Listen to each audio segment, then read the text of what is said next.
Hello everyone, welcome back to our channel English माध्यम के platform पे मैं हूं आपकी एडुकेटर प्रियंका ठाकुर और हम सॉल्व कर रहे हैं editorial based practice exercise. Start करते हैं आज का session with thought of the day, that is study hard and work hard because all the late nights and early mornings will pay off. यानी कि मेहनत करते रहो, स्टडी करते रहो। अगर आपको आज लगता है ना कि यार मेरे को कितना हार्ड वर्क करना पड़ रहा है, मुझे रात को जल्दी नहीं सो सकता मैं, या सुबह जल्दी उठना पड़ता है, तो ये याद रखना कि ये सारी जो चीज़ें हैं ना, ये आपको ज़िंदगी में आगे बहुत काम आएंगी। आपको जब सफल हो जाएंगे ना, तब आपको सुबह जल्दी नहीं उठना पड़ेगा, तब आपको रात को लेट नहीं जगना पड़ेगा। लेकिन अगर आप सफल नहीं होते हैं, इन चीज़ों को आज टालते हैं, तो सारी ज़िंदगी रात भर जगना पड़ेगा और दिन भर मेहनत करनी पड़ेगी। ठीक है, तो इस बात का ध्यान रखिए और निरंतर मेहनत करते रहिए। और आशा करती हूँ आप सब लोग सेफ एंड साउंड होंगे। किसी के साथ दिवाली पे सबकी दिवाली बहुत अच्छी रही होगी। चलिए स्टार्ट करते हैं उसी के साथ में reading comprehension and practice exercise. Policy decisions that are clairvoyant are most likely to serve well। बोल रहे हैं ऐसे पॉलिसी डिसीजंस जो कुछ अदृश्य ज्ञान रखते हैं, जिनमें कुछ अच्छी ज्ञान की चीज होती है जो हमें दिखाई नहीं देता, जिनका परसेप्शन होता है कुछ, है ना। Are most likely to serve well, जिनका कुछ उद्देश्य होता है, वही जो है क्या करेंगे, अच्छे से सर्व वेल मतलब कि अच्छे से हमारे काम आएंगे। एंड फॉर लॉन्ग, और ज्यादा लंबे समय तक हमारे काम आएंगे। A clear voyance that comes from reading the science today. Clear voyance क्या होता है, वही कुछ ऐसा ज्ञान, ऐसा नॉलेज, कुछ इंसाइटफुल चीज। तो जो नॉलेज, जो इंसाइट हमें कब कहाँ से मिलता है, reading the science today and now. आज और कहे अभी, आजकल जो हमें कुछ साइंस, कुछ संकेत देख के जो हमें ज्ञान मिलता है, कैन सेव लाइफ, वो कई जाने बचा सकता है। एंड मेक लिविंग बेटर, और हमारे जीवन यापन को और ज्यादा बेहतर कर सकता है। Tamil Nadu's move to declare heat as a state specific disaster. Tamil Nadu सरकार का एक फैसला आया है, जिन्होंने क्या कहा है कि हीट जो गर्मी है उसको वो स्टेट स्पेसिफिक डिजास्टर, यानी कि उनके स्टेट में इसको डिजास्टर घोषित कर दिया गया है। Rendering people so affected eligible for assistance from state. तो इससे क्या हो जाएगा, जो भी लोग इससे प्रभावित होंगे, जिनके ऊपर भी इसका प्रकोप का प्रभाव होगा, उनको रेंडर करेगा मतलब प्रदान करेगा। क्या प्रदान करेगा, असिस्टेंस, सहायता प्रदान करेगा सरकार की तरफ से। Is unequivocally a beacon shining in a country where environmental degradation. बोल रहे हैं ये स्पष्ट रूप से, अनइक्विवोकली मतलब बहुत ही क्लियरली, बहुत ही स्पष्ट रूप से एक बीकन है।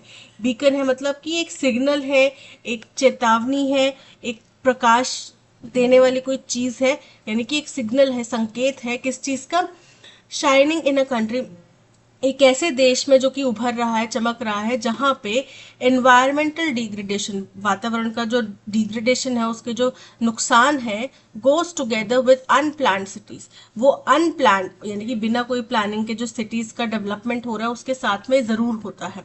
पावर्टी साथ में होता है। And limited access to shelter and health care, और जिन लोगों के पास में रहने खाने की जगहें नहीं होती, हेल्थ केयर फैसिलिटीज नहीं होती, उनके साथ में भी ये चीजें होती हैं, जुड़ी हुई हैं।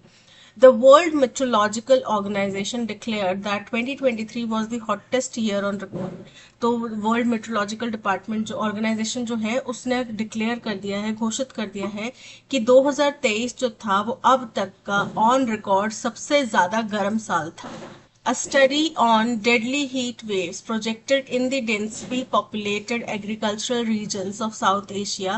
एक स्टडी की गई डेडली हीट वेव्स, डेडली मतलब जो प्राण घातक हीट वेव्स होती हैं, कहाँ पे, projected in the densely populated, projected मतलब जो कि अनुमान लगाया गया, जो कि फॉरकास्ट किया गया, कहाँ पे किया गया, बहुत ही घने पॉपुलेशन, घनी आबादी वाले एग्रीकल्चरल रीजन साउथ अफ्रीका के, वहां पे किया गया। Portends that the most intense hazard from extreme future heat waves will be concentrated around the densely populated agricultural regions of the Ganges and Indus basin। तो पोर्टेंस मतलब संकेत देता है कि सबसे ज्यादा भविष्य के, जो सबसे ज्यादा घातक गर्मी के प्रकोप से, एक्सट्रीम गर्मी की वजह से जो फ्यूचर में होने वाले हैजार्ड्स हैं, वो कंसंट्रेटेड, वो कहाँ पे केंद्रित रहेंगे, वो जो डेंसली पॉपुलेशन, बहुत घने आबादी वाले एग्रीकल्चरल रीजन्स हैं, गेंजेस के, गंगा के इलाके के और इंडस बेसिन के, उन जगहों पे रहेंगे। It is critical that the human remains at the optimal temperature of 37 degree Celsius. बोल रहे हैं ह्यूमन बॉडी, तो बोल रहे हैं ये बहुत ज़रूरी है कि इंसान के जो शरीर है वो ऑप्टिमल टेम्परेचर जो होता है उसके लिए वो कितना होता है 37 डिग्री सेल्सियस, उसी के ऊपर वो मेंटेन रहे। Living in temperatures that constantly and consistently exceed this limit can cause immeasurable stress। अगर हम निरंतर ऐसी जगह पे रहते हैं जहाँ पे टेम्परेचर इससे ज़्यादा है, निरंतर इससे ज़्यादा है, तो उससे हमें बहुत इमेजरेबल मतलब जो हम जिनको आंकलन नहीं कर सकते, जिनकी सीमा नहीं है, वैसे हमें तनाव हमारे शरीर को झेलने पड़ेंगे। And the breakdown of bodily functions, और हमारा जो शरीर का गति है, शरीर की कार्यवाही है, जो शरीर के अलग अलग पुर्जे काम कर रहे हैं उसमें भी ब्रेकडाउन देखने मिलेगा। इम्पैक्ट वाइटल ऑर्गन्स, हमारे जो बहुत महत्वपूर्ण इंपॉर्टेंट ऑर्गन्स हैं उनके ऊपर इसका प्रभाव पड़ेगा। And lead to death in vulnerable populations, और जो पॉपुलेशंस रिस्क पर हैं उनमें मृत्यु तक हो सकती है, उसके तक के खतरे यहाँ पे देखे जा सकते हैं। Tamil Nadu's move is a laudable recognition, laudable मतलब प्रशंसनीय, तो बोल रहे हैं कि तमिलनाडु सरकार का जो फैसला है वो बहुत ही लॉडेबल प्रशंसनीय रिकग्निशन है, रिकग्निशन है मतलब पहचान है, उनने प्रशंसनीय रूप से पहचान करी है of the inevitability of extreme weather events affecting people's health. बोल रहे हैं किस चीज की पहचान करिए कि क्या सर्टेनिटी है, क्या अनिवार्यता है, किस चीज की, एक्सट्रीम बहुत ही ज्यादा जो वेदर इवेंट्स हो रहे हैं उनकी, और इनका लोगों की सेहत के ऊपर क्या प्रभाव पड़ रहा है। even as it prepares to address issues arising out of extreme heat events, और वो भी तब जब ये क्या कर रहे हैं, तैयारी कर रहे हैं जो एक्सट्रीम हीट इवेंट्स की वजह से मसले खड़े होने वाले हैं उनसे जूझने के लिए, उनसे निपटने की तैयारी कर रहे हैं। The government order says many parts of Tamil Nadu have consistently recorded temperatures above 40 degrees Celsius during the summer of 2024। सरकार के जो ऑर्डर है, आदेश है, उसमें कहा गया है कि तमिलनाडु के कई सारे इलाके ऐसे हैं जहां पे निरंतर टेम्परेचर जो है 40 डिग्री सेल्सियस से ऊपर रिकॉर्ड किया गया 2024 की गर्मियों के दौरान में। Acknowledging that heat waves are emerging as a threat affecting the day-to-day life of the elderly, और ये स्वीकार किया कि जो हीट वेव्स हैं वो इमर्ज हो रही है मतलब बन रही हैं। क्या बन रही हैं वो, क्या बन के उभर रही हैं, वो उभर रही है एक खतरा बन के हमारी डे टू डे एक्टिविटी, यानी कि रोजमर्रा की जो कार्रवाई है किसकी, बुजुर्ग लोगों की, बच्चों की, उनके लिए खतरा बन के उभर रही है। दोज विद प्रायर इलनेस, जिनको पहले से कोई बीमारी है उनके लिए, और कोमॉर्बिडिटी, कोमॉर्बिडिटी वो होता है जहां पे एक से ज्यादा कोई मेडिकल कंडीशन किसी व्यक्ति में होती है, तो इन लोगों के लिए ये एक रिस्क बन के उभर रही है। And those who work in open environments, और उन लोगों के लिए जो खुले एनवायरमेंट में काम करते हैं। Tamilnadu's vulnerability is exacerbated by its long coastline where humidity goes up during summer। Tamil Nadu में जो ये खतरा है, ये रिस्क है, ये ज्यादा इसलिए बढ़ जाता है क्योंकि तमिलनाडु जो इलाका है वो कोस्ट लाइन से सटा हुआ है, तो उनका बहुत लंबा हिस्सा जो है कोस्ट लाइन पे लगता है, जहां पे गर्मियों के दौरान में ह्यूमिडिटी बहुत ज्यादा बढ़ जाती, giving rise to the peculiar wet bulb temperature phenomenon, जिसकी वजह से एक बड़ा ही विचित्र वेट बल्ब टेम्परेचर फिनोमिनन जो है वो उत्पन्न होता है। अब ये वेट बल्ब टेम्परेचर फिनोमिनन क्या है कि ये अनुमान लगाना, ये मेजरमेंट करना कि कितना हॉट और ह्यूमिड टेम्परेचर है जिसकी वजह से शरीर को अपने आप को ठंडा करने में परेशानी होती है। अब आपने वो बरसात वाला जो मौसम होता है वो देखा, उसमें चिप चिप चिप चिप पसीना कभी सूखता नहीं है, चिपचिपा सा रहता है, तो क्या हमारी बॉडी उसमें कूल डाउन आसानी से नहीं हो पाती। अगर वातावरण में ह्यूमिडिटी रहेगी तो हमारा बॉडी का स्वेट कहाँ जाएगा, नहीं जाएगा कहीं भी, तो हमारी बॉडी का जब स्वेट उड़ेगा नहीं, हमारी बॉडी में स्वेट आने से हमें ठंडक नहीं मिलती, लेकिन वो स्वेट जब भाप बन के उड़ता है तब हमें ठंडक मिलती है। ठीक है, तो ये जो पूरा फिनोमेना है इसको बोलते हैं वेट बल्ब टेम्परेचर फिनोमिनन, उसको कितना ज्यादा बढ़ रहा है उससे जांचा जाता है। The world economic forum has warned that global warming is on track to reach a wet bulb temperature level of 35 degree Celsius. तो वर्ल्ड इकोनॉमिक फोरम ने चेतावनी दी है कि ग्लोबल वार्मिंग अब तेजी से किस तरफ बढ़ रही है, वेट बल्ब टेम्परेचर के लेवल तक बढ़ रही है, जो कि 35 डिग्री सेल्सियस है, where humans can no longer regulate safe body temperature through sweating, जहां पे इंसान अपने बॉडी का जो सेफ टेम्परेचर है वो पसीने के जरिए नहीं मेंटेन कर पाएंगे। while mechanisms must be alerted to mitigate the effects of global warming, बोल रहे हैं हमें ऐसे तंत्र, ऐसी प्रक्रिया जरूर तैयार करनी चाहिए जो कि क्या करे, मिटिगेट करे, कम करे किसको, ग्लोबल वार्मिंग से होने वाले प्रभाव एट लोकल, रीजनल और नेशनल लेवल, चाहे किसी पर्टिकुलर एरिया में हो, किसी रीजन में हो और देश के लेवल पे हो, उन सबको हमें स्टार्ट करना पड़ेगा। It is also sagacious to prepare during the interim, लेकिन ये भी समझदारी होगी कि हम उस बीच में जब हम तैयारी कर रहे हैं, ऐसा मैकेनिज्म तैयार कर रहे हैं, उसके बीच में एक टाइम है जब तक तैयार नहीं हुआ ऐसा मैकेनिज्म, तब तक हम क्या करें, हाथ पे हाथ रख के बैठ जाए, नहीं, उस बीच में भी हमें कुछ ना कुछ समझदारी वाला कदम उठाना पड़ेगा। The Tamil Nadu government's move to provide relief to the victims of heat wave under the State Disaster Response Fund will feature a comprehensive range of activities. तो यही तमिलनाडु सरकार का जो कदम है कि रिलीफ फंड प्रोवाइड कराया जाए हीट वेव्स के विक्टिम्स को under state disaster response fund, ये क्या करेगा, एक कॉम्प्रिहेंसिव मतलब व्यापक एक्टिविटीज की रेंज होगी, यानी कि सिर्फ इसमें केवल एक आपने फंड प्रोवाइड कर दिया वो नहीं होगा, और भी बहुत सारी चीजें होंगी, including ex gratia payments to families of those who died of heat related condition. Ex gratia payment क्या होता है कि एक वॉलंटरी पेमेंट की जाए किसी संस्था द्वारा, सरकार द्वारा, कि किसी लोगों को कुछ नुकसान हुआ है, कुछ इनकन्वीनियंस हुई है, वो उसके भुगतान करने के लिए एक पेमेंट दी जाए। तो हो गया, उन लोगों को दी जाएगी ये जिनके परिवार का कोई सदस्य हीट रिलेटेड कंडीशंस की वजह से मारा गया है। प्रोविजन फॉर मेडिकल केयर का यहाँ पे प्रावधान रहेगा, एंड ड्रिंकिंग वाटर, पीने के साफ पानी का अरेंजमेंट व्यवस्था रहेगी, including supply of ORS packets, और ORS पैकेट्स भी दिए जाएंगे, एंड रीशेड्यूलिंग वर्किंग आवर्स, और हमारे काम के जो घंटे हैं उनको रीशेड्यूल किया जाएगा, will make the state and it's most vulnerable at least prepared for the worst. इससे ये जो स्टेट है, तमिलनाडु का स्टेट और सरकार जो है, और इसके जो सबसे रिस्क पर लोग हैं, उनको सबसे खतरनाक चीज के लिए तैयारी करने का मौका मिलेगा। Other states would do well to be inspired by this model, तो बाकी स्टेट्स को भी अब आगे आना चाहिए और इस मॉडल से इंस्पायर होना चाहिए और ऐसा कुछ कार्रवाई करनी चाहिए। ठीक है, तो ये था पैसेज। तमिलनाडु सरकार ने एक फैसला लिया है, उन्होंने हीट वेव्स को, एक्सट्रीम हीट्स को उन्होंने डिजास्टर की कंडीशन में डाल दिया है, जिसके तहत अब वो उसमें भी मदद वगैरह प्रोवाइड कराएंगे। ठीक है, अब ये क्यों किया गया, क्योंकि देखो हीट पिछले साल को डिक्लेयर कर दिया जो हमारे कुछ इंटरनेशनल ऑर्गेनाइजेशन है उनने, कि भाई ये तो सबसे एक्सट्रीम, सबसे ज्यादा गर्म, सबसे हॉटेस्ट ऑन रिकॉर्ड ईयर था। ठीक है, लेकिन क्या इस साल कम गर्मी हुई? गर्मी तो इस साल भी हुई, इनफैक्ट अभी तक गर्मी चल रही है, राइट। तो अब आगे से आगे अगर इसी तरीके से ग्लोबल वार्मिंग चलती रही तो रिस्पॉन्स ऐसा ही रहेगा।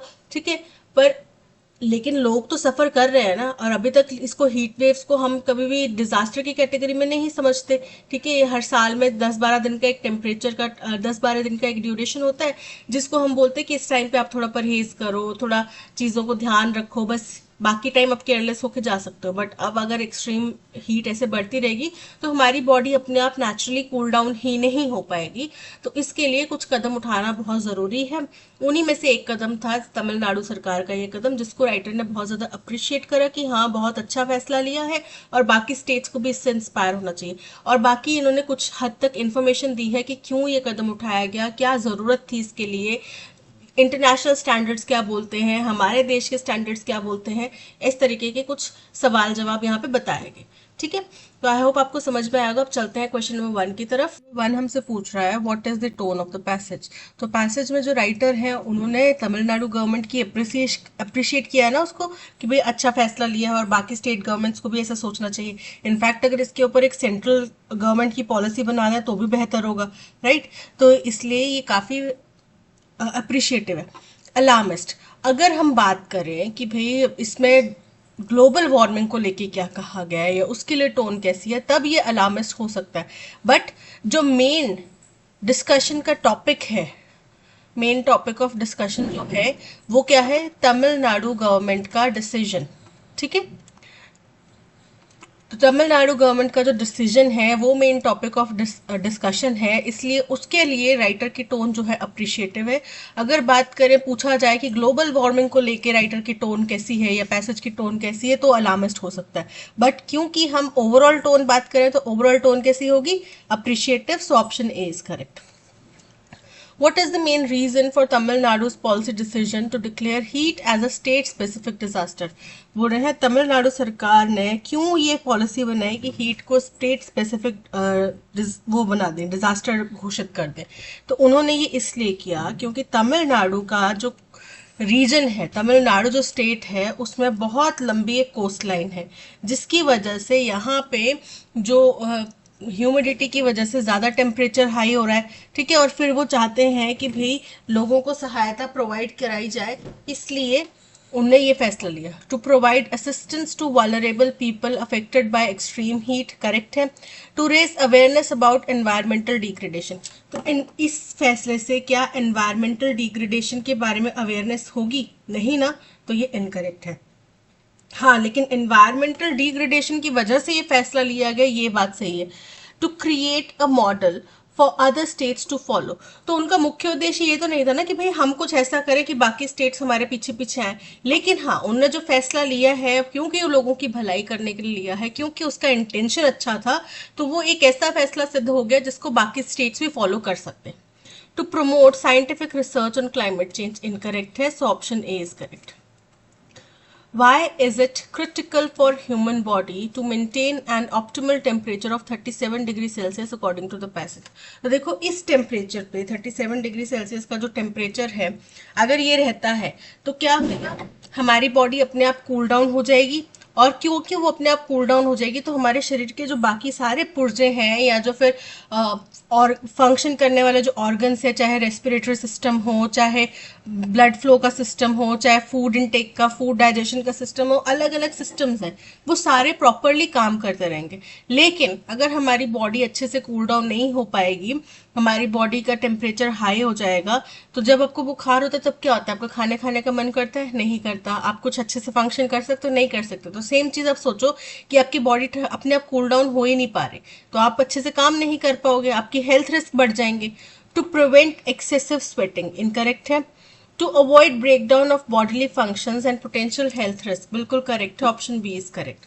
Fill in the blank. The study of deadly heat waves projected in the densely populated agricultural regions of South Asia suggests that extreme heat waves will likely have the most intense impact on, किसके ऊपर सबसे ज़्यादा प्रभाव पड़ेगा?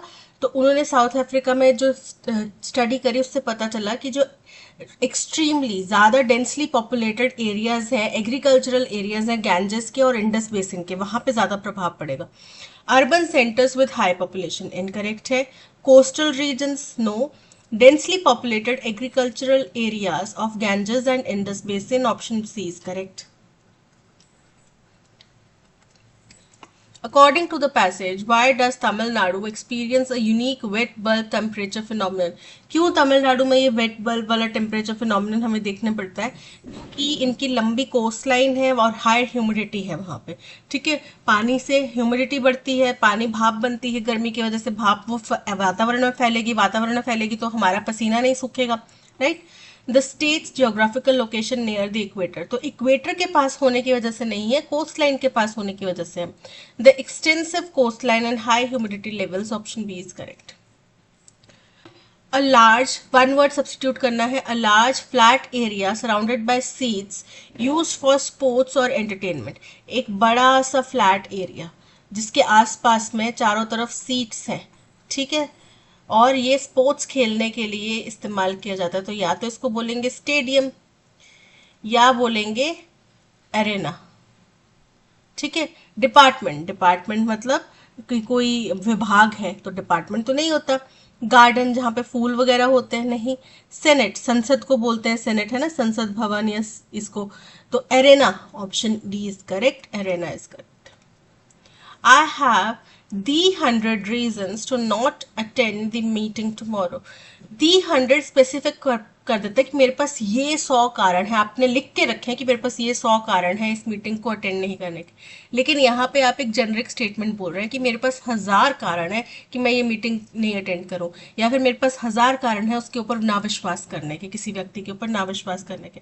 तो आप एक generic statement बोल रहे हैं। जब जनरल स्टेटमेंट आप दे रहे होते हैं तब काउंटेबल नाउन जैसे कि रीजन वगैरह के साथ में इनडेफिनेट आर्टिकल प्रयोग किया जाएगा। तो द की बजाय क्या आएगा, I have 100 reasons to not attend the meeting tomorrow. The meeting I have दी 100 की बजाय क्या आएगा, 100 reasons. Option B is correct. When we connect this design with a wire, this design, इस डिजाइन को, कौन सा डिजाइन, आइडिया नहीं है, इलेक्ट्रिसिटी फ्लोस। जब हम इस डिजाइन को तार के साथ कनेक्ट करते हैं तो इलेक्ट्रिसिटी प्रवाहित होती है, यानी कि ए हमारा फर्स्ट स्टेटमेंट नहीं होगा, एलिमिनेट कर दो। दीज, ये मेटल स्ट्रिप्स, ये मतलब कौन सी, नहीं पता ना, तो बी भी हमारा फर्स्ट स्टेटमेंट नहीं है, बी को भी एलिमिनेट कर दो। These metal strips were put in a sulfuric acid solution. ये metal strips जो हैं उनको एक sulfuric acid solution में डाला जाता था। अब कौन सी metal strips हमें clarity नहीं मिली, तो इसलिए बी भी हमारा फर्स्ट स्टेटमेंट नहीं होगा। He made 2 strips of different metal. He आ गया, प्रोनाउन आ गया। प्रोनाउन हमेशा नाउन को रिप्लेस करने के लिए यूज किया जाता है, नाउन की रिपीटेशन को अवॉइड करने के लिए यूज किया जाता है, यानी कि सी भी हमारा फर्स्ट स्टेटमेंट नहीं होगा, सी को भी एलिमिनेट कर दो, ऑप्शन बी इज करेक्ट। ठीक है, तो ही, उसने, अब उसने किसने, आइडिया नहीं है, उसने 2 स्ट्रिप्स बनाई डिफरेंट मेटल की, फिर ये स्ट्रिप्स जो है उसने सल्फ्यूरिक एसिड में डाली। तो हमें एक चीज तो पता चल गई कि सी के बाद में बी आए। ठीक है, सी के बाद में बी आएगा। उसके बाद में Alessandro वोल्टा discovered electric battery. Alessandro वोल्टा नाम का एक व्यक्ति था जिसने इलेक्ट्रिक बैटरी का आविष्कार किया। ठीक है, और इसी के लिए कहा गया कि उसने 2 स्ट्रिप्स बनाए, तो यानी कि डी हमारा फर्स्ट स्टेटमेंट होगा, डी, सी, बी और ए। और फिर जब हम इन दोनों स्ट्रिप्स को अगर हम एक वायर के साथ में कनेक्ट कर देते हैं सल्फ्यूरिक एसिड में डले हुए को, तो उसमें से इलेक्ट्रिसिटी प्रवाहित होने लगती है। D, C, B, A, option B is correct. All his friends admired him because he was a straight shooter. Straight shooter का मतलब होता है एकदम स्पष्ट, क्लियर बात करने वाला, स्ट्रेट फॉरवर्ड व्यक्ति, घुमा फिरा के जलेबियां नहीं बनाता या फिर ताने नहीं मारता, सीधे सीधे मुंह पे बात बोलने वाला व्यक्ति। तो इसीलिए उसके सभी फ्रेंड्स उसको बहुत एडमायर करते थे, पसंद करते थे, क्योंकि वो एक स्ट्रेट शूटर था। A thoroughly upright straightforward person, option A is correct. The upper part of the river, नदी के ऊपरी हिस्से में। अब क्या है ऊपरी हिस्सा, क्या बात कर रहे हैं, क्लैरिटी नहीं है। Continuous rain on, continuous rain on the upper part of the river, तो ये तो बैठ रहा है, इस करेक्ट है ना। चलो आगे देखते हैं। वीक, हफ्ता, देयर हैड बीन, हफ्ता वहां पे हो रहा था, क्या हो रहा था, ड्यूरिंग द प्रीवियस, तो पिछले हफ्ते के दौरान में वहां पे देयर हैड बीन हुई है, क्या हुई है, there had been continuous rain on the upper part of the river. ठीक है, तो again D, C, B, A, option D, C, B, A, option C is correct. They are organising a concert for charity. अब passive voice में जब convert करेंगे, दे क्या है, subject है, तो पैसिव वॉइस में सब्जेक्ट जो है बाद में आ जाएगा। अ कॉन्सर्ट, क्या कॉन्सर्ट क्या है हमारा, ऑब्जेक्ट है। आर ऑर्गेनाइजिंग क्या है हमारा, वर्ब है, आर इसमें हेल्पिंग वर्ब है, ऑर्गेनाइजिंग मेन वर्ब है। तो ऑब्जेक्ट पहले, अ कॉन्सर्ट, आर ऑर्गेनाइजिंग की बजाय क्या होगा, इज बीइंग ऑर्गेनाइज्ड, किसके द्वारा, बाय देम, किसके लिए, for charity. A concert is being organised by them for charity, correct है। They are organising a charity concert, incorrect है। A concert for charity is organising by them, incorrect है। Is being organised हो सकता था, is organising नहीं आएगा। They are being organised a concert for charity, incorrect है, so option A is correct. I was happy to know that Sheela passed her final exams. मेरे को बड़ी खुशी हुई ये जान के कि शीला ने अपने फाइनल एग्जाम पास कर लिए। तो एंटोनिम क्या हो जाएगा हैप्पी का, सैड। मेरे को बड़ा दुख हुआ कि शीला ने अपने फाइनल एग्जाम्स पास कर लिए। अपबीट, अपबीट का मतलब होता है एकदम आशावादी, एकदम उम्मीद से, कि आप बहुत उम्मीद रखते हैं, हर चीज में आप डिसअपॉइंट नहीं होते। ठीक है, सैड, सैड मतलब दुखी। एक्साइटेड मतलब बहुत ज्यादा उत्साही, और जॉयफुल मतलब प्रसन्न। तो यहाँ पे option be sad is correct. The wedding was put on until January. Put on का मतलब होता है किसी चीज को, जैसे अगर हम अपने शरीर के ऊपर कोई चीज पहनने की बात करें, कोई गारमेंट हो गया, ज्वेलरी हो गया, तो वो अपने शरीर के ऊपर जब हम पहनेंगे उसको बोलेंगे put on. She had put on a white Perl necklace with the dress या विद द आउटफिट, तो वो पुट ऑन हो गया। या फिर पुट ऑन एक और चीज को बोलते हैं कि किसी डिवाइस को अगर आप चलाते हैं, किसी डिवाइस को आप चालू कर देते हैं, तो वो होता है पुट ऑन करना। ठीक है, तो यहाँ पे उसकी वेडिंग चालू हो गई, जनवरी तक तो नहीं होगा। पुट इन का मतलब होता है किसी कॉन्वर्सेशन में या डिस्कशन में अवरोध पैदा करना, इंटरप्शन रखना। पुट अप मतलब कि किसी ढांचे को तैयार करना, जैसे कि हमने एक बिल्डिंग का कंस्ट्रक्शन कर रहे हैं तो उसका ढांचा तैयार हो गया है, तो वो हो गया पुट अप। पुट ऑफ का मतलब होता है टालना, ठीक है, पोस्टपोन करना। तो यहाँ पे उसकी वेडिंग जो है अंटिल जनवरी तक स्थगित हो गई, so option C is correct.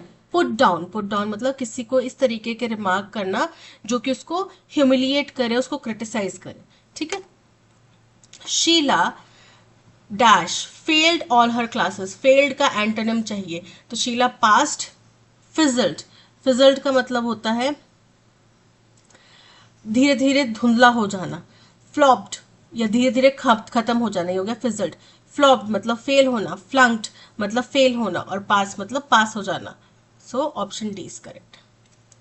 She dash the target by an inch and lost the gold medal. Hit antonym बताना है हिट का, तो उसको गोल्ड मेडल अगर वो 1 इंच से भी हिट कर जाती तो गोल्ड मेडल कैसे वो लूज करती। तो she missed the target by an inch. Miss मतलब चूक हो जाना, तो यहाँ पे उसने मिस हो गया। क्लीन किया मतलब साफ किया, मिस्ड मतलब चूक हो गई, बैश्ड मतलब कि जोर से मारा, और टच्ड मतलब स्पर्श करना। तो यहाँ पे option be missed is correct. After I retire, जब मैं रिटायर हो जाऊंगा। I started a second career, मैंने शुरू कर लिया सेकेंड करियर। अब देखो दोनों चीजें बहुत कॉन्ट्राडिक्टरी हैं। आप एक तरफ तो बोल रहे हैं कि जब मैं रिटायर हो जाऊंगा तब, तो यानी कि फ्यूचर का एक एस्पेक्ट है, फ्यूचर का एक पहलू है, फ्यूचर के लिए एक जो बोले कि एस्पिरेशन है कि जब मैं रिटायर हो जाऊंगा तब। लेकिन अगले ही पल आप बोल रहे हैं I started a second career, मैंने शुरू कर दिया है सेकेंड करियर, तो वो तो पास्ट की घटना होगी ना, मैं ऑलरेडी कर चुका हूँ शुरू। तो यानी कि यहाँ पे या तो आई रिटायर गलत है या I started a second career गलत है। अब इसका पता कैसे चलेगा, आगे स्टेटमेंट पढ़ते हैं। As a writer and published several books which allowed me to share my stories and insights with a wider audience. Published और अलाउड ये दोनों चीजें बताते हैं कि जो स्टेटमेंट है वो पास्ट में चल रहा है, पास्ट कंटिन्यूस में चल रहा है, कि भाई वो ऑलरेडी जो है वो स्टार्ट कर चुका है अपना कार्य, सेकेंड करियर जो है वो ऑलरेडी स्टार्ट कर चुका है, दैट मीन्स वो रिटायर भी हो चुका होगा। तो आफ्टर आई रिटायर की बजाय क्या आएगा, आफ्टर आई रिटायर्ड, जब मैं रिटायर हो गया तो मैंने अपना सेकेंड करियर राइटर और की तरह शुरू किया, और मैंने कुछ किताबें पब्लिश करी जिसकी वजह से, जिसकी सहायता से मैं कई सारी अपनी स्टोरीज और अपने जीवन का जो ज्ञान है एक बहुत बड़ी ऑडियंस के साथ शेयर कर पाया। ठीक है, तो ऑप्शन बी में एरर है, रिटायर के बजाय क्या आएगा, रिटायर्ड। इनकरेक्टली स्पेल्ड वर्ड बताना है। फर्स्ट है अकरेंस, अकरेंस की स्पेलिंग इनकरेक्ट है, OCCURRENCE। अब यहाँ पे क्या है, सिंगल आर है। अकरेंस मतलब किसी चीज का होना, किसी चीज का घटित होना। हरासमेंट मतलब किसी को परेशान करना, तंग करना। सुपरसीड मतलब किसी चीज से पहले क्या था, ठीक है, पहले क्या आएगा, उसके आगे क्या आएगा वो चीज। एग्जैजरेट मतलब बढ़ा चढ़ा के बताना, तो option A occurrence is correct. My uncle lives in New York, मेरे अंकल जो है वो न्यूयॉर्क में रहते हैं। So I only see him once in a blue moon. Once in a blue moon का मतलब होता है कभी कभार, बड़ी मुश्किल से कभी कभार होने वाली कोई घटना। ठीक है, क्योंकि ब्लू मून कब होता है, देखा आपने कभी ब्लू मून, नहीं देखा ना, दैट मीन्स जब वो ब्लू मून होएगा तब आप वो चीज कर पाएंगे, यानी कि कभी कभार होता होगा, कभी किसी रेयर ओकेजन पे कोई ब्लू मून होता होगा, राइट। तो फर्स्ट है मंथली, हर महीने में मिलते हैं, इनकरेक्ट है। वीकली, हर हफ्ते में मिलते हैं, नो। वेरी ऑफन, अक्सर मिलते हैं, नहीं। नॉट वेरी ऑफन, हम बामुश्किल ही कभी मिलते हैं, सो option D is correct. Incorrectly spelled word बताना है, टैंजिबल।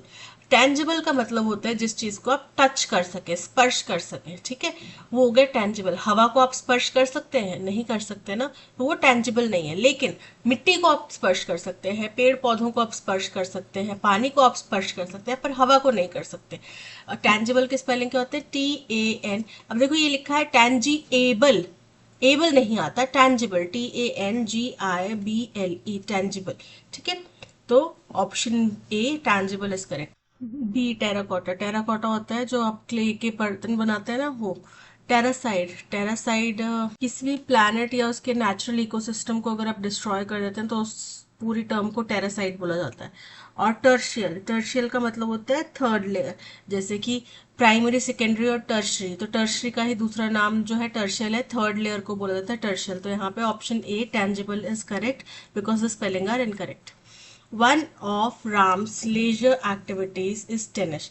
लेजर मतलब क्या होता है? फ्री टाइम में जो आप करते हैं, राइट, खुद को सही करने के लिए, मूड सही करने के लिए हो सकता है, या टाइम को यूटिलाइज करने के लिए, अपना माइंड फ्रेश करने के लिए जो भी आप करते हैं उसको बोलते हैं लेजर एक्टिविटी, ठीक है। तो इसको एक और टर्म क्या बोल सकते हैं, एक और वर्ड क्या बोल सकते हैं? फर्स्ट है लैंग्वेज। लैंग्वेज का मतलब होता है कमजोर, तो कमजोर तो होना लेजर एक्टिविटी नहीं होता। मेन, मेन मतलब मुख्य, तो मुख्य भी नहीं होता। आपकी मुख्य काम आपका कुछ हो सकता है इंजीनियरिंग हो, लेकिन आपको लेजर टाइम में पेंटिंग करना पसंद हो। रिक्रिएशनल, रिक्रिएशनल मतलब मनोरंजन के लिए, लेजर के लिए। So option C is correct. Lead, lead मतलब जो नेतृत्व करता है, तो यहाँ पे option C recreational is correct. Earthquake is the dash breaking and displacement of substantial portion of Earth's outer rocky crust. Earthquake is the dash.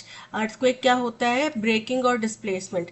अर्थ का जो आउटर बाहरी रॉक वाली सतह होती है उसका ब्रेकडाउन जब होता है, उसका विस्थापन जब होता है उसके बड़े बड़े टुकड़ों का, तो उसको अर्थक्वेक बोलते हैं। During an earthquake rock disturbances can cause rivers to change their flow. अब अर्थक्वेक के दौरान में हुई जो रॉक डिस्टर्बेंसेस है उससे किसी भी नदी का जो रास्ता है वो बदल सकता है, उसका बहाव जो है बदल सकता है। Landslides dash by earthquakes can cause. Landslides triggered हो सकता है बाय अर्थक्वेक, वो लैंडस्लाइड जिनकी शुरुआत अर्थक्वेक से हुई, या फिर स्टार्टेड बाय हो सकता है, कॉज्ड बाय हो सकता है। कैन कॉज वो कर सकते हैं, क्या कर सकते हैं? Significant destruction and loss of life, इसमें काफी भारी जान मान का नुकसान हो सकता है और डिस्ट्रक्शन हो सकता है।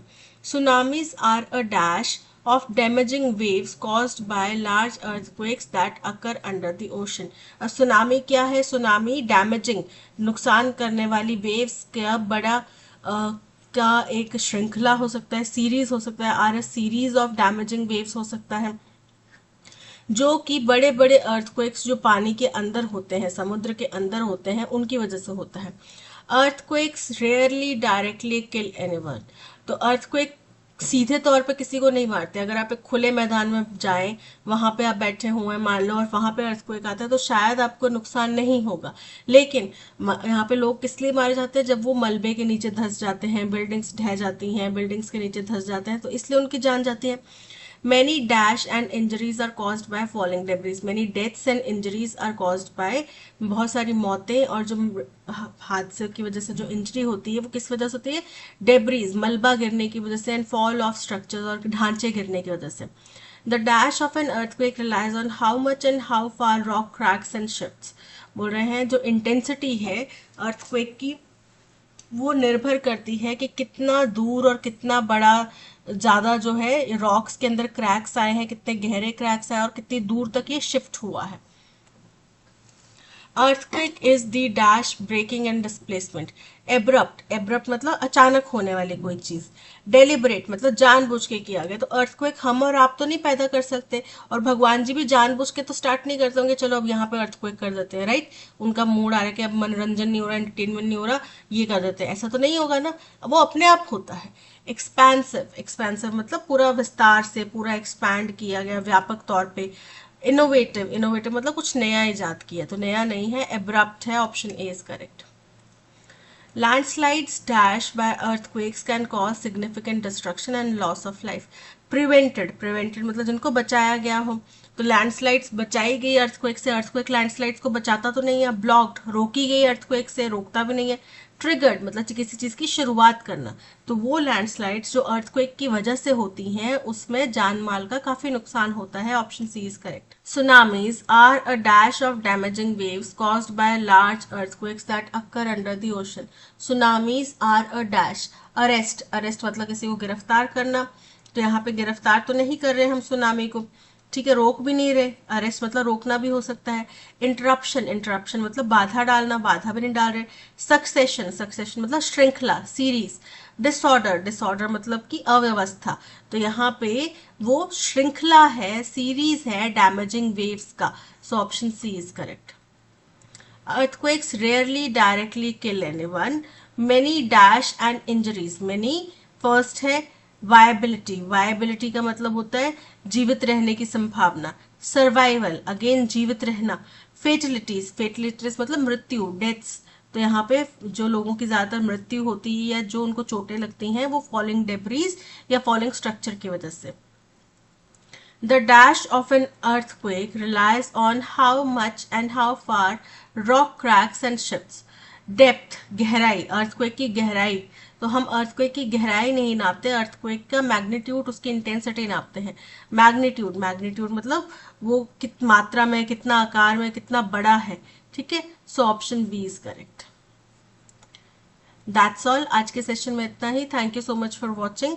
अगर आपको कंटेंट पसंद आया हो तो प्लीज लाइक, शेयर और सब्सक्राइब कीजिएगा। मिलते हैं नेक्स्ट सेशन में। Till then keep learning and keep practising. Bye bye.